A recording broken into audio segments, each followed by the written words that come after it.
आज हम class 11th का चैप्टर नंबर 8 जिसका नाम है सीक्वेंस एंड सीरीज वो आज हम शुरू करने जाते हैं। ठीक है, तो चैप्टर का नाम शुरू करते ही सबसे पहले इनका जो मीनिंग है कि सीक्वेंस का मतलब क्या होता है, सीरीज का मतलब क्या होता है, उसके बारे में हम जानते हैं।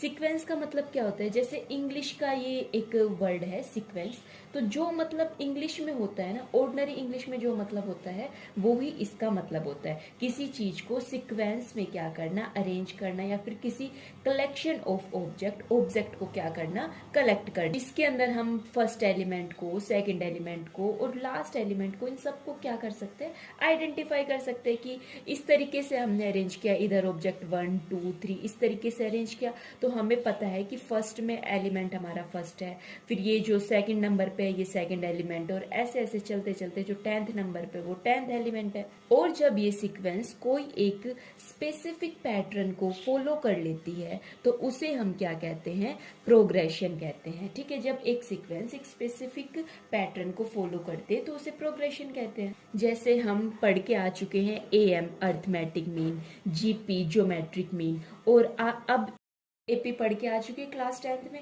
अभी उसी एपी को आगे कंटिन्यू करेंगे, उसके अंदर हम क्या देखेंगे, जीएम ज्योमेट्रिक मीन देखेंगे, उसके अंदर अर्थमेटिक मीन के बारे में देखेंगे, फिर रिलेशन देखेंगे कि एएम और जीएम में क्या रिलेशन होता है, कुछ स्पेशल टाइप की हम जो है सीरीज भी इसके अंदर देखेंगे कि एन टर्म गिवन है तो क्या होता है। ये कुछ मतलब जनरली हम पढ़ के आ चुके हैं 10th क्लास में कि एन फाइंड करना है तो किस टाइप से करते हैं, ए एन हमारे पास क्या होती है, ए क्या होता है, डी क्या होता है ना, फर्स्ट एन नेचुरल नंबर का हमारे पास सम क्या होता है, इस टाइप से करके फर्स्ट एन नेचुरल नंबर है तो इसका सम हमारे पास क्या होता है। ठीक है, इस टाइप से हमें पता है। ये कैसे आया, इसके पीछे का प्रूफ भी हम इसी चैप्टर के अंदर देखेंगे। अब हम देखते हैं कि जो सीक्वेंस होता है उसकी टर्म को हम किस टाइप से रिप्रेजेंट करते हैं, या ये किस टाइप से A1 A2 A3, first term हमारे पास A1 होगी, सेकंड टर्म A2 होगी, थर्ड टर्म A3 होगी, इसी टाइप से कहीं चलते हुए AN टर्म भी आएगी और इसी टाइप से आगे कंटिन्यू चलता रहेगा। अब ये जो सीक्वेंस होती है, दो टाइप की सीक्वेंस होती है। एक तो होती है आपके पास फाइनाइट सीक्वेंस होती है, दूसरी क्या होती है, इनफाइनाइट सीक्वेंस होती है। फाइनाइट सीक्वेंस वो होती है जिसके अंदर फाइनाइट नंबर ऑफ क्या होती है, टर्म होती है। इनफाइनाइट सीक्वेंस हमारे पास क्या होती है, जिसके अंदर इनफाइनाइट नंबर ऑफ आपके पास क्या होती है, टर्म होती है। ये वाली सीक्वेंस आपकी कौन सी है, इनफाइनाइट सीक्वेंस है। लेकिन किसी सीक्वेंस के अंदर सिर्फ फाइनाइट नंबर ऑफ टर्म होंगी तो वो आपके कौन सी सीक्वेंस हो जाएगी, फाइनाइट। अब आपके पास कुछ स्पेशल टाइप की जो है सीक्वेंस भी होती है। इसका हम एक एग्जांपल क्या ले लेते हैं, 1 1 2 3 5 8 एंड अप टू इनफाइनाइट। अब देखो ये क्या हो रहा है, यहाँ पे A1 हमारे जो फर्स्ट टर्म है वो 1 हो गई, A2 क्या है वो भी 1 हो गई, A3 2 हो गई, A4 की वैल्यू 3 हो गई, A5 की वैल्यू आपके पास क्या हो गई, 5 हो गई। तो इससे एक स्पेशल टाइप का पैटर्न बन रहा है। वो पैटर्न क्या बन रहा है, यहाँ से A1 की वैल्यू किसके इक्वल है, A2 के इक्वल है। ठीक है, और ये दोनों वैल्यू आपकी 1 के इक्वल है। सेम इसी टाइप से A3 की वैल्यू किसके इक्वल है, A1 प्लस A2, और इसी टाइप से पैटर्न बन रहा है। और ऐसे ही हम देखेंगे AN की वैल्यू किसके इक्वल हो जाएगी, AN-2 प्लस AN-1। लेकिन यहाँ पे कंडीशन है n की वैल्यू ग्रेटर देन क्या होनी चाहिए, 2 होनी चाहिए। आप किसी की भी वैल्यू फाइंड करके देख सकते हो। जैसे आपको A4 की वैल्यू निकालनी है तो A4-1 क्या हो जाएगा आपके पास, A2 plus A4, okay A4-2 हो जाएगा, A4-1 आपके पास क्या हो जाएगा, 3 हो जाएगा। तो देखिए A4 की वैल्यू क्या आ जाएगी, A2 प्लस आपका क्या हो गया, A3। इन दोनों को ऐड करके आपकी कितनी वैल्यू आ गई है, 3 वैल्यू आ गई है। और इस सीरीज के अंदर 4 टर्म की वैल्यू भी आपके पास कितनी है, 3 है। तो इस टाइप की जो सीरीज होती है उसे हम क्या कहते हैं, Fibonacci series, sorry Fibonacci sequence. ठीक है, अभी सीक्वेंस की बात चल रही है, आगे चल के हम सीरीज देखेंगे। तो इस टाइप की जो सीक्वेंस होती है उन्हें हम फिबोनिक सीक्वेंस कहते हैं। देखो अभी तक हमने सीक्वेंस के अंदर क्या जाना है, सीक्वेंस की इस टाइप से रिप्रेजेंटेशन होती है, कोमा से सेपरेट होते हैं, ये इसके सारे एलिमेंट होते हैं, ये फर्स्ट एलिमेंट होता है, ये सेकंड एलिमेंट होता है, थर्ड एलिमेंट होता है। इसी टाइप से चलते चलते कहीं ना कहीं AN एलिमेंट होगा जिसके अंदर फाइनाइट नंबर ऑफ टर्म होती है। टर्म आपके पास ये होती है, first term, second term, third term. ठीक है, जिसके अंदर फाइनाइट नंबर ऑफ टर्म हो जाएंगे वो आपकी फाइनाइट सीक्वेंस हो जाएगी, जिसके अंदर इनफाइनाइट नंबर ऑफ टर्म हो जाएंगी वो इनफाइनाइट सीक्वेंस हो जाएगी। तो अब हमने सीक्वेंस के बारे में तो जान लिया। इसी टाइप से अब हम देखते हैं कि ये सीरीज हमारे पास क्या होती है। सीरीज के लिए हम सबसे पहले हम एक सीक्वेंस मान लेते हैं। एक सीक्वेंस इस टाइप की सीक्वेंस है जिसके अंदर n नंबर ऑफ आपके पास टर्म है।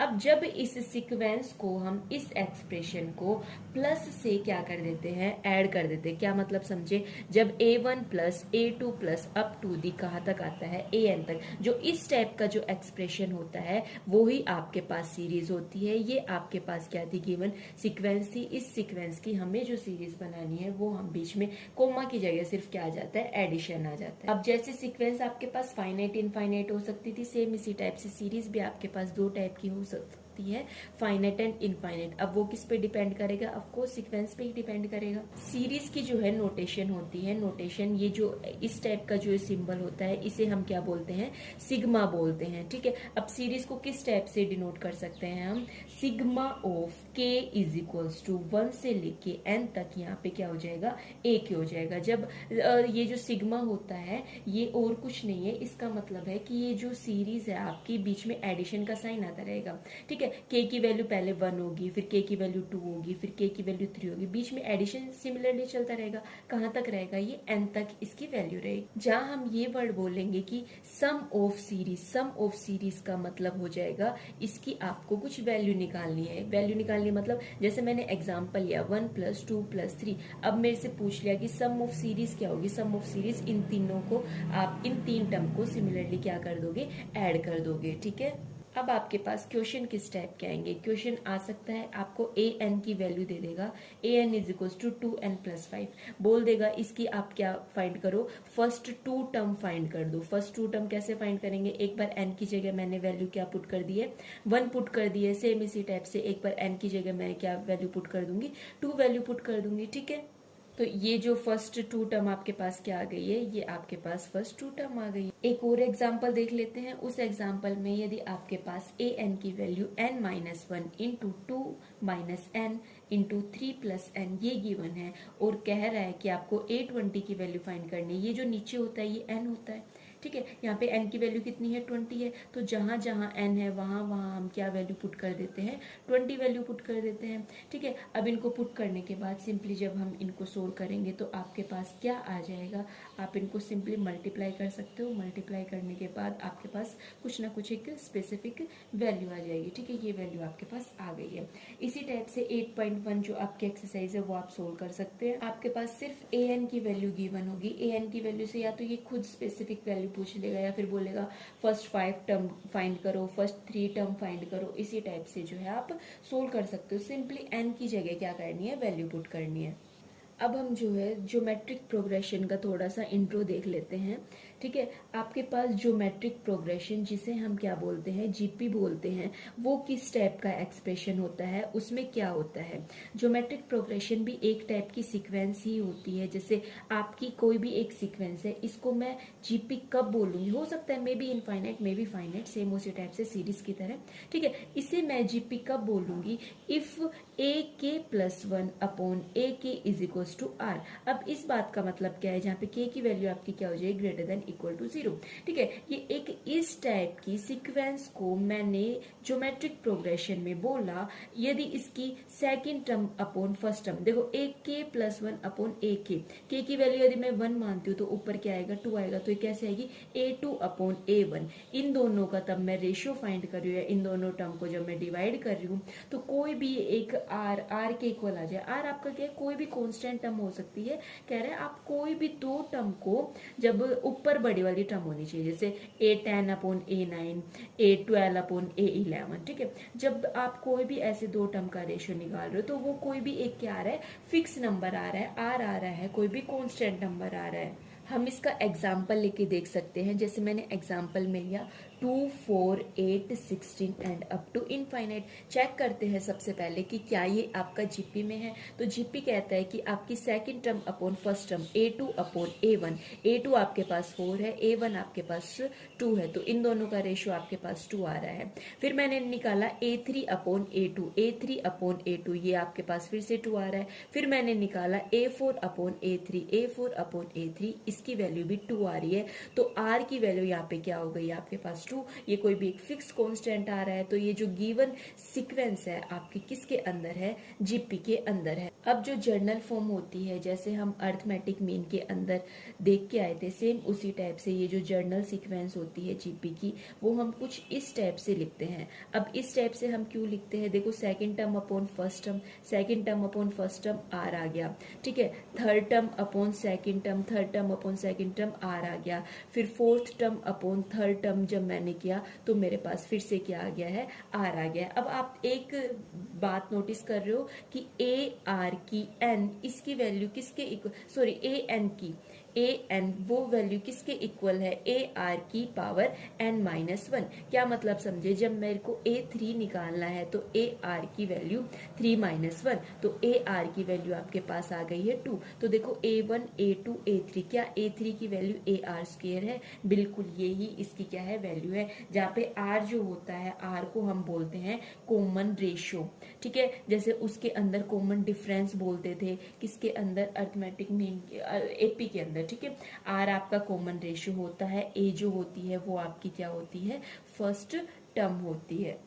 सेम इसी टाइप से जैसा 10th क्लास में पढ़ा था, एस एन जो होता है वो होता है sum of the first n term का क्या होता है, सम होता है, एन टर्म का सम। जैसे हमने सीरीज के बारे में देखा, उसी टाइप से आपकी जो है ज्योमेट्रिक सीरीज भी होती है। अब ये ज्योमेट्रिक सीरीज क्या होती है, जैसे आपकी ज्योमेट्रिक सीक्वेंस होती है, जैसे सीक्वेंस का हमने सीरीज बनाया, वैसे ही हम ज्योमेट्रिक सीक्वेंस का क्या बना देंगे, ज्योमेट्रिक सीरीज बना देंगे। तो सीरीज क्या कहती है, सीरीज कहती है कि बीच में कोमा की जगह क्या आ जाएगा, एडिशन का साइन आ जाएगा। अब सेम इसी टाइप से ये सीरीज भी आपकी दो टाइप की हो सकती है, फाइनाइट सीरीज भी हो सकती है और इनफाइनाइट सीरीज भी हो सकती है। अब ये किस पे डिपेंड करेगी, ये ज्योमेट्रिक सीक्वेंस पे डिपेंड करेगी कि वो आपकी फाइनाइट है या फिर इनफाइनाइट है। अभी देखो एस एन को हमने डिनोट किया कि वो हमारे पास क्या होता है, सम होता है फर्स्ट एन टर्म का। तो अब इसका फॉर्मूला देख लेते हैं। एस एन आपके पास किसके इक्वल हो जाएगा, a into r raise to the power n minus one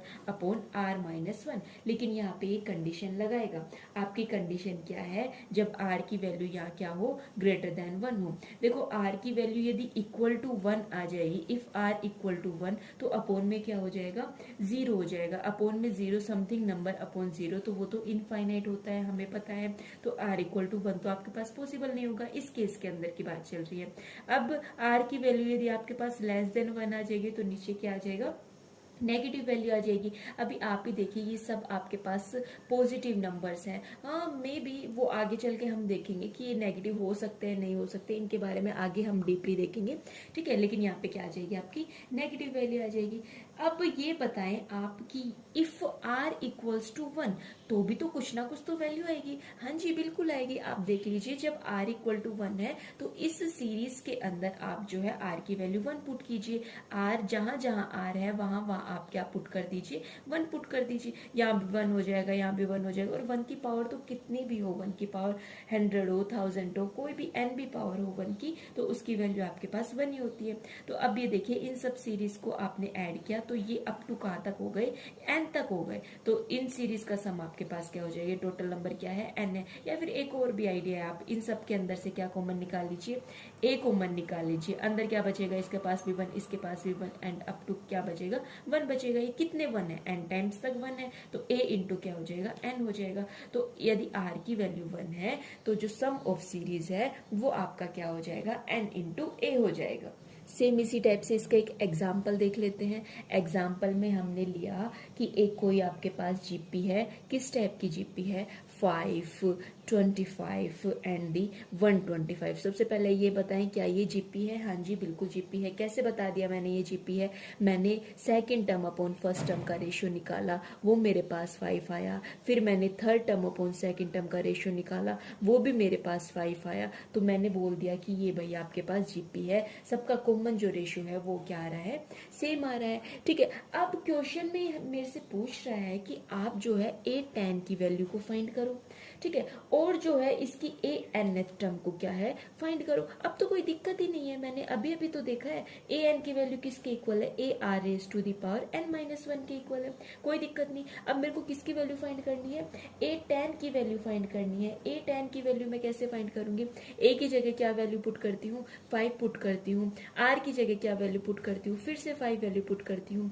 ठीक है। किसकी वैल्यू निकालनी है, 10 की वैल्यू निकालनी है, एन की जगह क्या आ जाएगा, 10 आ जाएगा, तो ये हो जाएगा 5 into 5 raise to the power 9। अब ये देखो दोनों का बेस सेम है, तो पावर इन दोनों की क्या हो जाएगी, ऐड हो जाएगी, तो इधर से हो जाएगा 5 की पावर कितनी हो जाएगी, 10 हो जाएगी। तो सिमिलरली आप जब ए 11 की वैल्यू फाइंड करोगे तो देखना 5 11 आ जाएगा, ए 100 की वैल्यू फाइंड करोगे तो देखना 5 की पावर 100 आ जाएगा। सेम इसी टाइप से क्या मैं ये बोल सकती हूँ, ए एन की वैल्यू 5 की पावर एन आ जाएगी इस केस के अंदर, note in general, in general की बात नहीं चल रही, इस जीपी के अंदर ये ए एन की वैल्यू कितनी आ जाएगी, 5 की पावर एन, ठीक है। अब हम एक और एग्जांपल देख लेते हैं।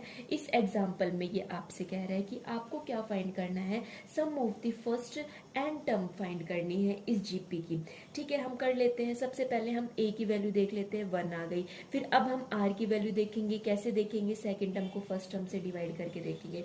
फिर हमने देखा क्या ये आर की वैल्यू ग्रेटर देन 1 है या फिर आर की वैल्यू आपके पास लेस देन 1 है, कौन सी ये वैल्यू है। जब मैं इस वैल्यू को मैंने सोल्व किया तो देखना 3 को 20 से जब मैं करूंगी तो ये 0 पॉइंट समथिंग करके कुछ वैल्यू आएगी, तो इसकी वैल्यू ऑफ कोर्स आर की वैल्यू क्या हो जाएगी, लेस देन 1 हो जाएगी, ना कि ग्रेटर देन 1। जब आर की वैल्यू लेस देन 1 होती है तो सम ऑफ जो जीपी है वो निकालने का फॉर्मूला मेरे पास चेंज हो जाता है, a into 1 minus r raise to the power n upon 1 minus r. देखो इसको सिंपली आप याद कर सकते हो, जब आर की वैल्यू ग्रेटर देन 1 है तो 1 में से कुछ आर माइनस हो, सॉरी आर में से 1 माइनस हो जाएगा। देखो इस 1 को इधर लेके आओगे तो ये वैल्यू ग्रेटर देन 0 हो जाएगी। लेकिन जब आर की वैल्यू आपके पास लेस देन 1 है तो 1 माइनस आर हो जाएगा और इस साइड ये हो जाएगा, तो 1 माइनस आर की वैल्यू क्या हो जाएगी, ग्रेटर देन 0 हो जाएगी। सेम इसी टाइप से आप ये याद रख सकते हो, इस केस में आपकी क्या है, आर की वैल्यू लेस देन 1 है। अब ये कैसे फाइंड करेंगे, तो आपके पास जीपी गिवन होगी, उधर से आप इसका कॉमन रेशियो सिंपली फाइंड करो और फाइंड करने के बाद इस फॉर्मूले में वैल्यू पुट कर दो। अब आप जो है इसकी वैल्यू फाइंड कर सकते हो। इसने क्या पूछा है, फर्स्ट 5 टर्म का जो इसने सम पूछा है, ठीक है। फर्स्ट 5 टर्म का सम पूछा है तो मतलब एन की वैल्यू आपके पास 5 इसने दी हुई है। ए की जगह सिंपली वैल्यू पुट करो, आर की जगह भी आप जो है वैल्यू पुट करो, एन की वैल्यू आपके पास 5 गिवन है और इनको जो है आप सोल्व कर सकते हो। इजिली आप इसको सोल्व करो, सोल्व करके क्या हो जाएगी, इसकी वैल्यू फाइंड कर दोगे। इस वीडियो में इतना ही रखते हैं। नेक्स्ट वीडियो में हम देखेंगे जी एम क्या होता है, इनका जो रिलेशन होता है, ए एम जी एम का क्या रिलेशन होता है और इससे रिलेटेड कुछ और इम्पोर्टेंट रिजल्ट देखेंगे।